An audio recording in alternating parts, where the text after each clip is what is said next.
Hi, my name is Ned, and I'm the host of BlackBoxOnlineRadio. Welcome to the Debunking series, where I'm going to be talking about some Zodiac killer suspects that I think are absolutely not the Zodiac killer. Before I begin, I would like to give a shout out to YouTube user Matyush Kudra, who requested today's episode saying, "Can you do Louis Myers next?" So, welcome to the episode on Louis Myers. Louis Myers became a Zodiac killer suspect because his friend, Randy Kenny, allegedly heard a deathbed confession that Myers confessed to being the Zodiac killer and provided more or less some explanations as to how and why he committed these crimes that occurred in 1968 and 69. First, Randy Kenny was able to tell us that Louis Myers was a classmate of Betty Lou Jensen, and he worked with Darlene Ferrin, the victims from the Lake Herman Road and Blue Rock Springs shootings, respectively. He worked in Darlene Ferrin's restaurant where she was a server and he was a busboy, and that Myers committed the final murder, the murder of Paul Stein, on October 11th of 1969 for drug money. And the Zodiac symbol isn't even exactly from the Zodiac watches or the Ford Zodiac or anything to do with the Zodiac sign. It is a Celtic cross because Myers was very passionate about his heritage, and that's the real reason why that symbol was chosen. Okay, point number one. Did anybody else hear this confession? Doesn't sound like it. Is there any audio or visuals or any type of media at all around this particular deathbed confession from Louis Myers? Doesn't look like it. If there is, I haven't heard it. And Randy Kenny has also been interviewed numerous times, and he doesn't look like he has anything that other people can verify. You just only have to take his word that Louis Myers even said this.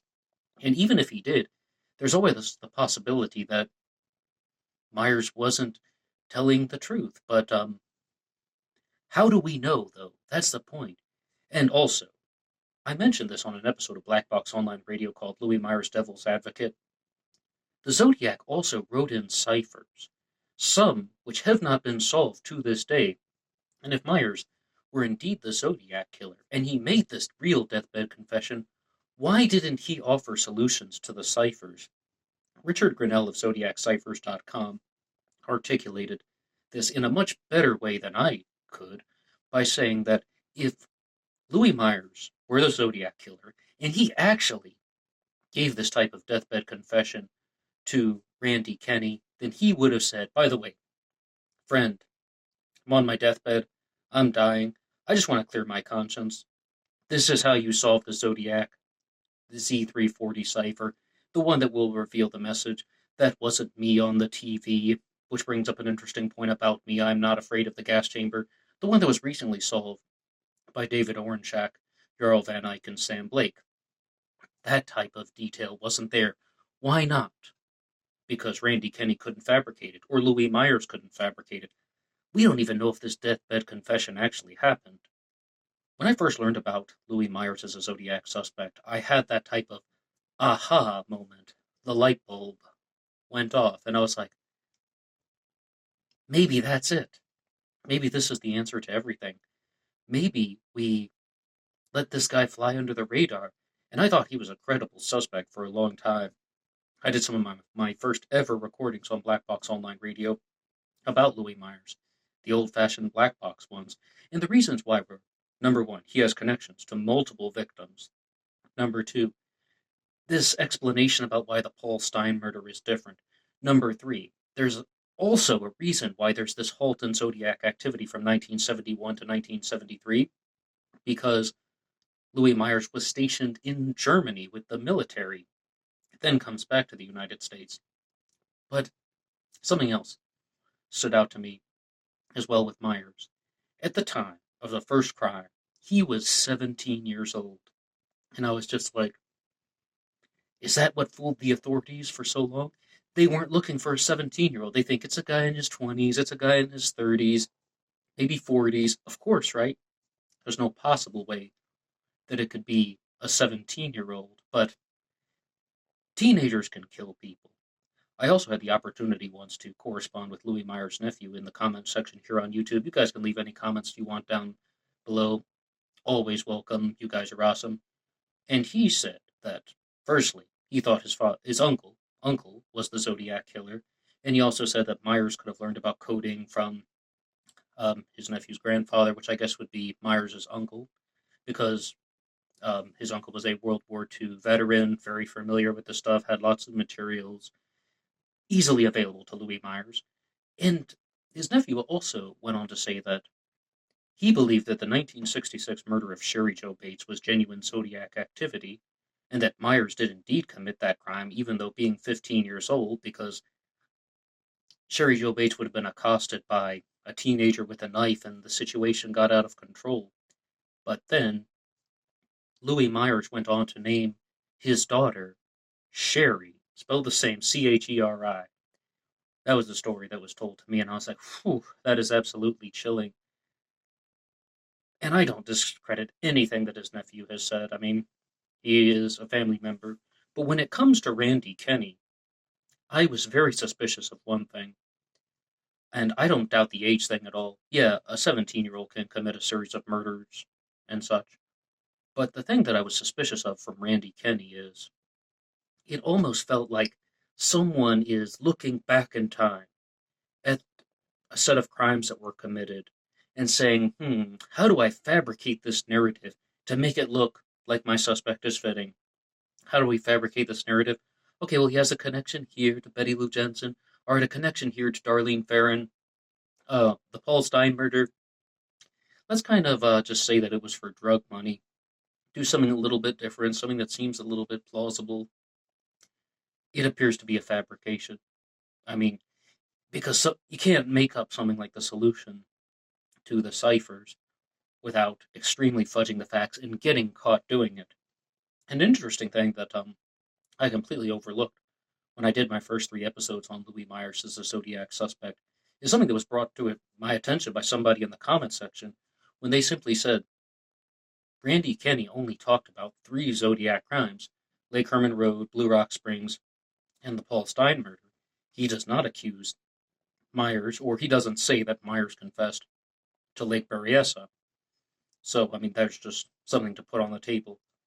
I could follow the narrative, though. All right, you got this teenager who feels like a rejected heterosexual male full of rage. So what does he do? He commits a crime like the murder of David Faraday and Betty Lou Jensen and stays quiet for 8 months, 7 months, thereabouts, until the 4th of July, 1969. And then he begins to get that type of animosity again. And with serial killers, sometimes people think that the first crime isn't even always planned, and then they just get so addicted to that feeling of exhilaration that they have to keep doing this again. And this person's thinking, I'm going to do it again and I'm not going to get caught. So he murders Darlene Ferrin, the coworker of his, whom he knows personally. Perhaps she has also rejected him in some way. And then starts writing letters, taking credit for the crimes, murders Paul Stein for drug money. That's why the wallet is stolen, and just thinks that it's just another opportunity to carry on this serial killer image. That's working backward in trying to force the suspect onto a set of events. No hard evidence, not an ounce of hard evidence to connect Louis Myers to any of the crimes. Not to mention, Myers is somebody, matches 0 physical descriptions. The hairline, the nose, the vast majority of his face.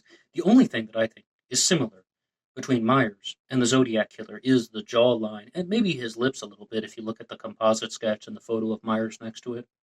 He doesn't match the physical descriptions. He doesn't match the witness sightings, let alone like somebody like Mike Mageau, who had the opportunity to be very close to the Zodiac with the 3 teenagers that saw the perpetrator after the Stein shooting. Myers matches 0 physical descriptions. And I think we've been had by Randy Kenny. I don't know who came up with it first, Myers or Kenny, because the way that I understood the story was that Myers is on his deathbed, and he tells his friend Randy Kenny that I was the Zodiac Killer, I'm about to die. I want you to write a book and donate the proceeds of the book to the victims' families. I don't think Randy Kenny has ever written that book, but I wouldn't. I'm just not very hopeful of it. There's also a piece of evidence that Myers confessed to being the Zodiac killer to somebody in the 1970s, but that was a long haul trucker that he confessed this information to. Hearsay, hearsay, hearsay, forcing the narrative, possible fabrications of evidence, taking someone who lived in California at the time, in these areas, and saying, okay, well, how do we make him look like a credible suspect? It's just jazzing up the situation. But when it comes to anything that exists beyond the scope of someone's imagination, that type of evidence just simply isn't there. Myers was a teenager in California. He went into the military in 1971, so they say, he's gone for 2 years. That doesn't make him a murderer. Just because he was gone from 1971 to 1973, where's the smoking gun? I mean, where's the physical evidence? Where is anything that is going to connect Myers? Why doesn't he match the witness descriptions? You're going to have to do a lot better than say that he was bussing tables while Darlene Ferrin was a server to make him the actual person who committed her murder. That's what I have to say about Louis Myers' Zodiac killer suspect. If there are any suspects that you would like to hear about, you can put your idea down in the comments section below. As I said, this is one where one of the listeners requested this response, so please share anything that you would like. And I used to think very highly of Myers, and I thought that this was the reason why everybody just couldn't figure out the mystery. Well, it's a 17-year-old kid, and he duped everybody with creating these letters and these ciphers, and I don't think very highly of him now. He's absolutely near the bottom. But it goes to show you, you can learn new things with time, and we cannot be deceived by powerful storytellers who lack the evidence to back up their claims. That's all for me now. As always, you could like and subscribe. Feel free to visit the Teespring page. There's a link to that in the description box. Also, AstroPsych 400 here on YouTube. I'm also the host of that program. A lot of things in the description box there. You guys are awesome one more time. Until next time.